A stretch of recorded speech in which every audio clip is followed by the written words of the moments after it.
resist anymore, so you know what he did? He ran. He ran away.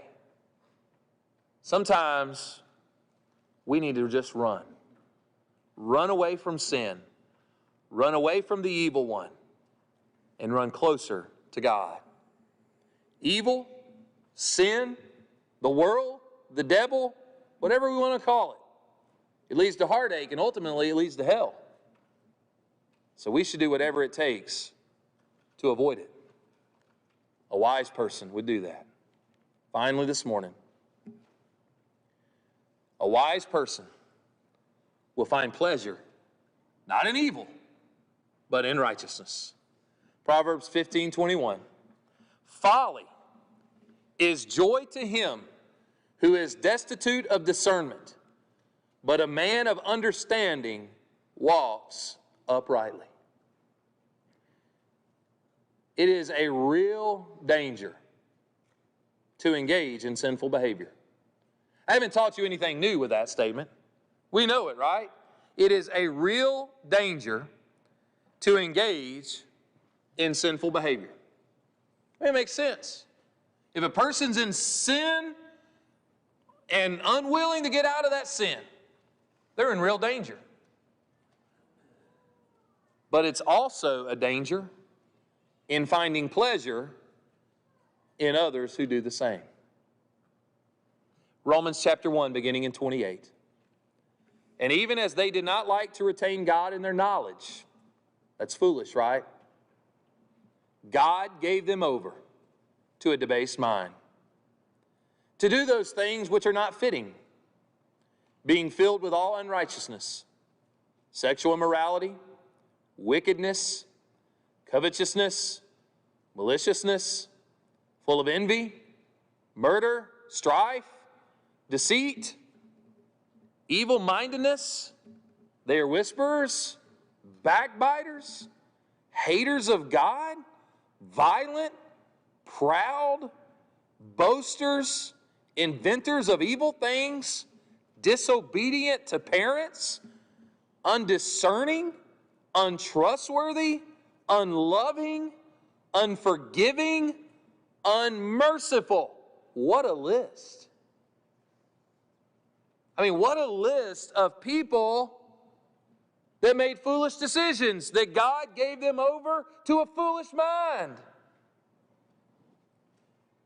Verse 32, who knowing the righteous judgment of God, that those who practice such things are deserving of death, and we all know that.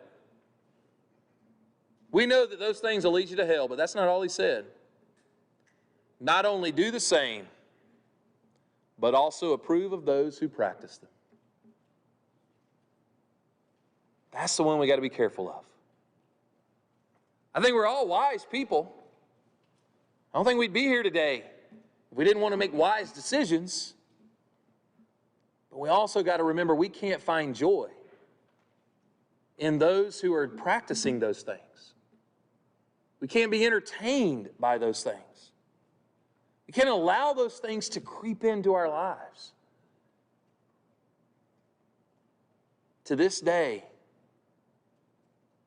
even in a day when sin is, everything's glorified but Jesus Christ in the world's standards.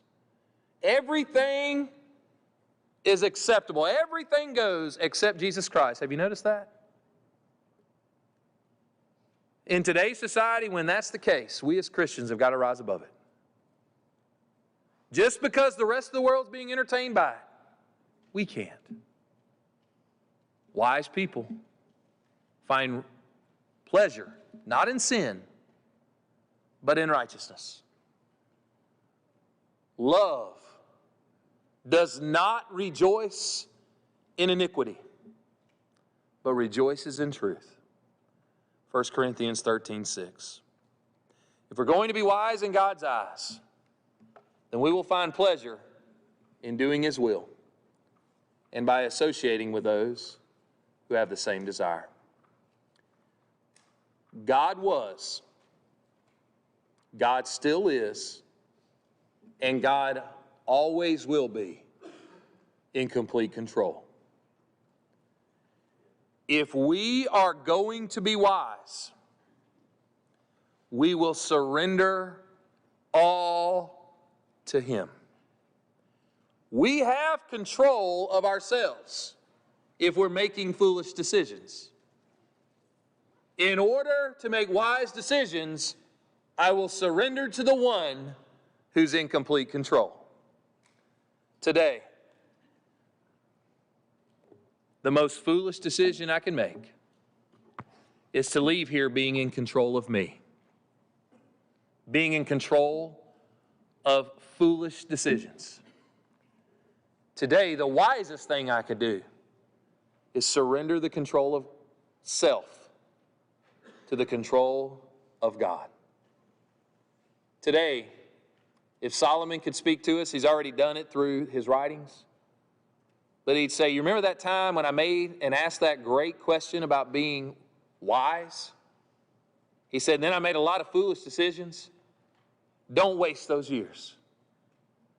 Today, if you made a lot of foolish decisions, it's time to quit wasting those years. Hey, do you have a past? Yeah, so do I. But the blood of Jesus has wiped that past away. I've made some dumb decisions in my life, but the greatest I've ever made is to surrender my life to Jesus Christ. Today, you can make that wise decision, and we encourage you to do so. Right now, together, we stand and sing.